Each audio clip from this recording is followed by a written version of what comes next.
What's up, guys? How's everyone doing today? So I'm going to, oh look, the police. Going to address a few things. All my shit is going to be posted on YouTube and anonymously on Facebook because my shit keeps getting reported. The last time, I'm 97% sure it was actually Rob Coombs who reported it.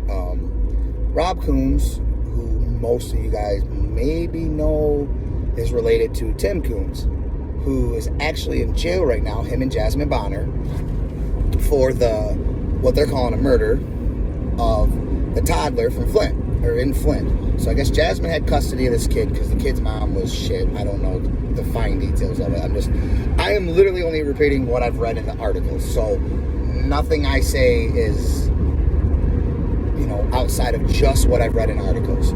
So anyway, one way or another, this little boy got into meth and it killed him. So Tim and Jasmine are being charged with it. Originally, only Tim was charged. It was said that Jasmine wasn't even there when it happened. Now, what I'm assuming the reason they charge her for is because they probably found information that says she knew it was in the house or she lied about being at the work party. I don't know for sure. That's just my assumption. So anyway, a few weeks ago, this dude posted on News and Discussion that, if you guys need a mobile mechanic, my boy Rob is he's the shit, he's great, he's trustworthy, whatever. And I get that. I understand hyping up your friends' little business and side hustles. I totally get that. But there was a couple comments on there where they were like, well, he fucked me over, he did this, he did that. And it was funny.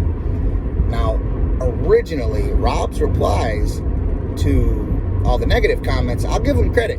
He held his composure and all that stuff. And he did, try to play it off like, oh, no, he's just respectable and this and that. But come to find out, he was actually messaging all these people, calling them pieces of shit, doing the typical thumb thugging, arguing on the phone. So my brother posted the screenshots of Rob being in jail a few months ago because Rob had ended up arguing with me and Cody last year. I don't even remember what the fuck it was over. But anyway, so he posted the screenshots. Well, he was in jail for like a DUI, insurance fraud, I don't know for sure, stealing, driving without a license, DUI, shit like that. And I also heard, but I don't know how to prove it, that at the same time he was arrested a few months ago, his old lady was actually in jail while she was like super fucking pregnant. So anyway, that's when Rob started his bullshit. For whatever reason, he started bringing me up. Now, I didn't even say nothing to him on this post, but I get it. So he started bringing me up. Well, then Cody started bringing up his brother, and then other people jumped in talking about his brother, who, with the death of the toddler and everything, which Rob got all mad and started defending his brother. And I totally get that. Like, it's not my brother, so I don't know what I would do if I was in that position. But either way, when your last name is currently known because you're related to someone who, whether it was an accident or not, is involved in the death of a little boy because of fucking meth, bro. It wasn't like the kid fell down some stairs and died. It was fucking meth. So you probably should stay the fuck off the internet and try to avoid any goddamn interaction, because it's almost guaranteed it's going to get brought up in one way or another, especially if you start an argument. So when that happened, then Rob decided to bring me and all my shit up, which most of you guys already know.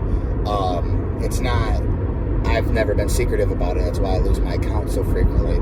That's why right now I'm going to be posting anonymously to keep the little fake Facebook I have, under wraps, because I've had this Facebook for, I think I've had it over a year, maybe 2 years now. I'm not on as an admin. I'm not on as a moderator, nothing. This is just literally a Facebook. But it's fun as shit. I like stirring the pot. So that is why all that's going on. And I think it's funny. I think the shit with the little boy is now funny.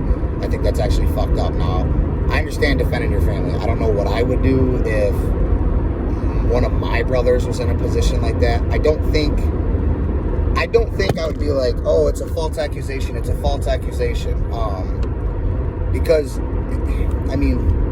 even your family might not, no one, unless you were there, you don't know what happened, right? So the only people who I think really know what happened was Jasmine, if she was there, whatever other little kids were in the house, and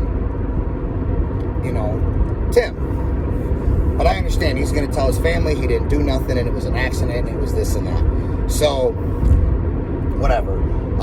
But he's currently on a little Persecute Justin brigade, and it's fucking great. I laugh at the comments because I keep getting my friends sending me the shit. And it's great. Some of my friends, I'm kind of like, fuck you, because you could stick up for me. But I understand not wanting to get in the bullshit.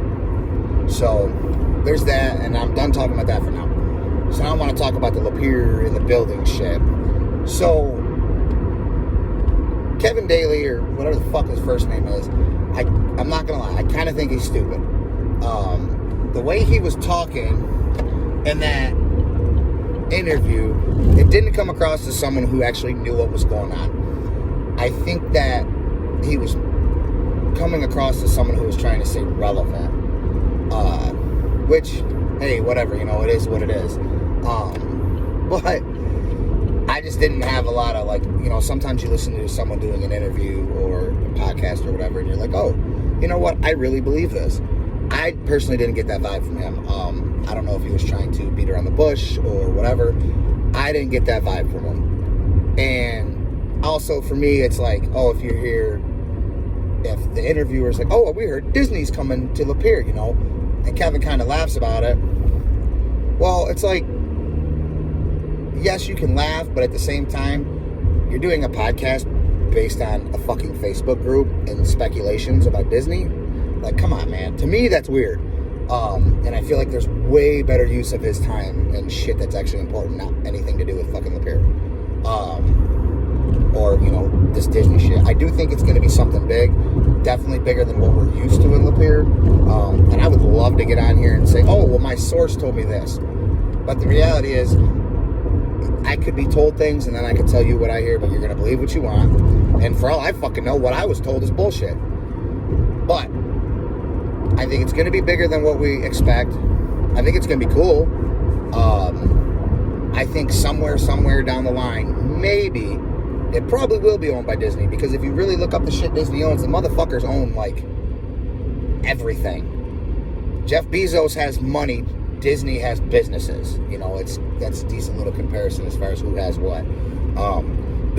Disney has their fucking hand in everything, bro. ESPN, Hulu, Disney Plus, Marvel, Lucas Limited, which is Star Wars. And if you don't know that, you're a piece of shit. But Disney has their hands, and they have bought out so much shit. So at this point, it wouldn't surprise me. Let's say they built the Great Wolf Lodge. It wouldn't fucking surprise me if Great Wolf Lodge, somewhere down the line, is owned by Disney. So that being said, if someone says, yeah, something Disney related is coming to Lapeer, and it was Great Wolf Lodge, as an example, if they were owned by Disney, then sure, it is something Disney owned. But it's not fucking Disney. You're not going to go do a goddamn Jurassic Park ride or a fucking Harry Potter world, which personally, I fucking love Harry Potter, dude. I really would be okay with that, and I will spend my money there. I think everyone's biggest concern is if it's something massive that does draw lots of people to Lapeer. I think us who have been in Lapeer forever, we're used to our small town, excuse me, our small town home where, you go in a Sunoco and a Clark, and the cashiers in there know you by name, or if you go into Sam's or any of our restaurants. I am fucking Team Sam forever. It'll forever be my favorite restaurant in Lapeer. But it's nice to go in there and they know what you want. They know what your name is. They know what you order. I go to Clark every morning usually, and they know what the fuck I want. Whether it's my cigarettes, my Monster, they just know, and that's nice. So I think a lot more people coming in, especially for those of you who live in the city limits. I think it could kind of suck, but I guess I wouldn't say that's a woke society, but I think it's just fucking, goddamn, what's the word? They use it all the time in Shameless. Gentrifying. I think it's just Lapeer's way of gentrifying, because for whatever reason, the powers that be in Lapeer want this to be some fucking mega city, so they're all fucking dumb. And they'll regret it sooner or later. But, I mean, me personally, I'd be cool if they just tore some shit down and slapped up a fucking Mongolian barbecue and another fucking Taco Bell. Preferably closer to the north side of Lapeer, like Deerfield area, because Lapeer Taco Bell sucks. The line takes fucking forever. Blah, blah, blah. So, okay, well, that is the useless shit I have to say for the day. Like, subscribe, whatever the fuck, blah, blah, blah.